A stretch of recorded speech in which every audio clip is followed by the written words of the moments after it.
Kag sa numero 1 sa mga balita subong nga adlaw, luyag sang task force kanlaon head kasubong man Office of the Civil Defense Western Visayas head nga kun mahimo imbes nga papulio ng mga evacuees nga wala nasakop sang 6-kilometer extended danger zone sa 10 cities na lamang sila magatenera.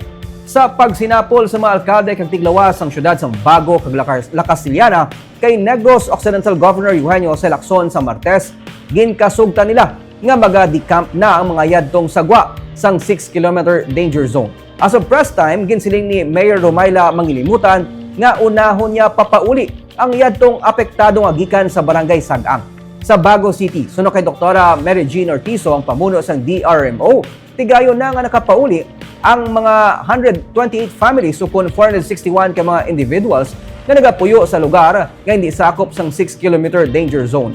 Ginsiling ni Raul Fernandez sa press conference nga ang desisyon sa pagpauli sa mga evacuees ang yara na sa mga LGU. Pero kung siya lang ang magbuot, mas maayo nga sa 10 cities kaangay sa himamaylan sila nga magatener.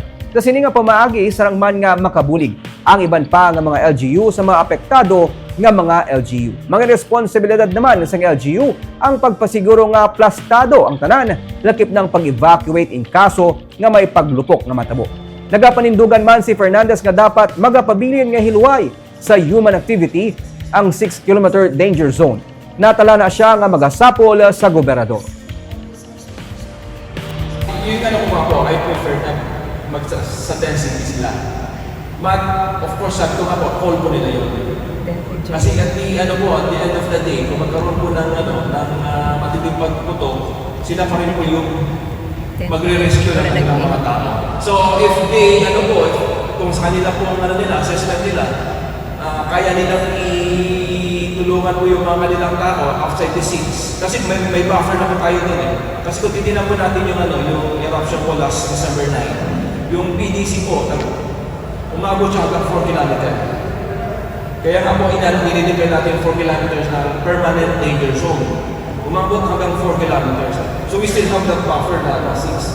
So if they feel, if they can, kaya nilang yung mga bumalik nila beyond the 6. Basta po ang start namin para maging madali po yung kanilang mas manageable po yung response operations natin.